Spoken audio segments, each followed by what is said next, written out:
Pessoal, hoje aqui no YouTube eu vou falar sobre um tema delicado, um tema desafiante, que é como a gente pode ajudar um idoso alcoólatra, um idoso com problemas com bebida, um idoso com transtorno por uso de substância, no caso, pelo álcool, né? Acho que a gente tem que dar um passo atrás antes e conceituar. O transtorno por uso de substâncias, ele engloba, né, um conjunto de substâncias que tem o potencial de uso abusivo e engloba cenários diferentes, quadros leve, moderado e grave. É interessante que os novos critérios diagnósticos, eles alertam que se o indivíduo se expõe a algum risco fazendo uso da substância, a gente já pode definir como um transtorno por uso de substância leve. Porque antigamente existia uma tendência da gente só se preocupar se o cara fosse dependente, se o cara fizesse um risco claramente abusivo, claramente nocivo. Vamos falar de forma clara? Se a gente pegar o carro depois de beber, já pode se configurar um transtorno por uso de substância leve, porque algum risco a gente está se expondo. Então, é importante a gente, fazendo essa conceituação, ver que o transtorno por uso abusivo do álcool, ele não começa da noite para o dia. Ele é uma construção de riscos e prejuízos que a substância vai implementando na vida do paciente, redução de repertório, restrição social. Então, assim, a pessoa deixa de fazer outras atividades em prol de ficar bebendo, deixa de ter convívio com família, amigos, conhecidos, com a sua comunidade, em prol de ficar bebendo. Existem dois mecanismos cerebrais que acontecem. Um é a tolerância e o outro é a abstinência. O que é a tolerância? Cada vez o indivíduo vai precisar de doses mais altas para ter o mesmo efeito.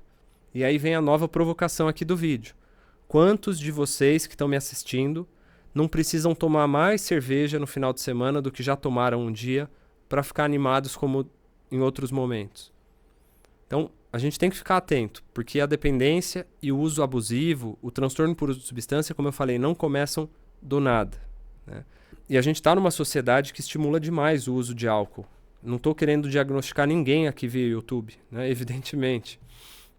Mas a gente tem que ficar atento aos padrões que a gente adota e que, evidentemente, os nossos amigos, os nossos conhecidos, os nossos familiares também podem adotar. Tentativas sucessivas de parar de usar também é outro critério importante para a gente definir o transtorno por uso de substância.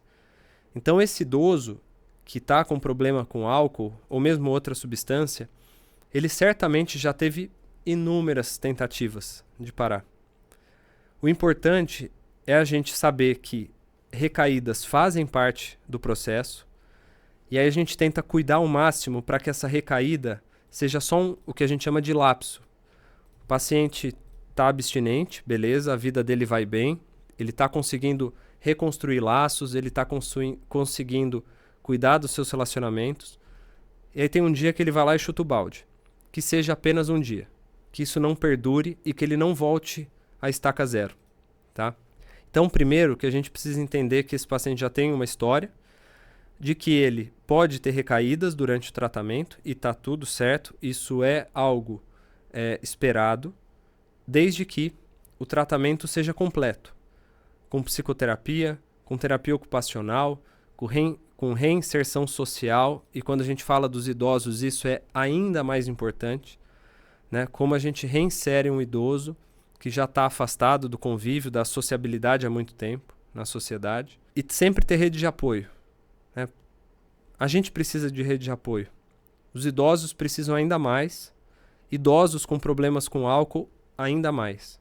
Então, eu acho que identificar na rede de saúde as instâncias que podem apoiar, entender que recaídas fazem parte, então sintetizando, e que é um trabalho cumulativo, né, de que a dependência química ela nunca vai ter uma cura, o paciente vai estar abstinente, mas ele vai sempre ter que ficar atento ao risco.